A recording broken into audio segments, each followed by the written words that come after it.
tout d'abord, oui, donner la forme en argile, comme ça par exemple. Vous le voyez un peu parmi le plastique ici. Après, quand on a formé, quand on a créé le moule en argile, il faut jeter du plâtre pour créer le moule en plâtre. Et c'est sur ça qu'après nous travaillons. Oui. Donc, imaginez que ici j'ai la partie en argile. Quand tout a séché, on lève la partie en argile et on reste uniquement avec le moule en plâtre. Négatif. Oui.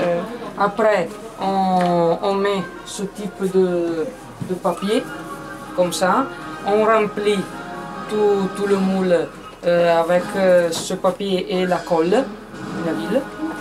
On attend que tout sèche et après du négatif, que c'est celui-là, on obtient le positif. Après, tu peux en faire plusieurs, autant que tu veux. Encore, oui. Celui-là c'est la barbe. Oui, ça c'est la bauta. Il y a... Si. Donc la barbe, c'est celui que mettaient les messieurs en dessous de leur tricorne pour aller draguer les filles à l'époque moderne. Oui, mais le masque était utilisé aussi par les femmes. Ce type de masque. Oui, mais parce que... Non, mais le typique c'est celui-ci, alors elle va vous montrer. Oui, ça c'est la moretta. Et c'est un masque que les femmes portaient.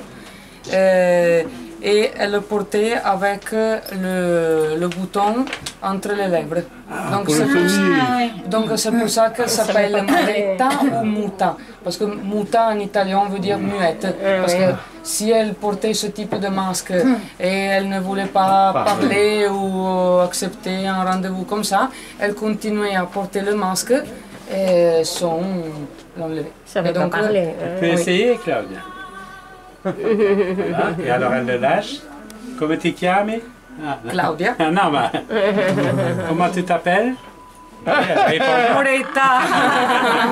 Donc voilà. Et alors elles avaient le chapeau. Et, après, ça non, c'était plus avec ce masque-là. Ça était uniquement Pour cacher le visage. Oui, mais ça avait un tatouage, on l'aurait reconnu. Voilà. Donc, et après, on a aussi les masques, par exemple, du théâtre. Comme vous voyez ici, on a les personnages les plus typiques, comme Arlequin, Pantalon, Polichinelle. Après, celui avec le nez, c'est le Capitano. Celui avec le grand nez aussi, c'est le Zanni. Voilà, donc ce sont les personnages les plus typiques parce qu'il y en a beaucoup. Ça c'est pour le théâtre. Oui, la commedia dell'arte. Voilà. Et chaque artiste, chaque personnage a ses caractéristiques.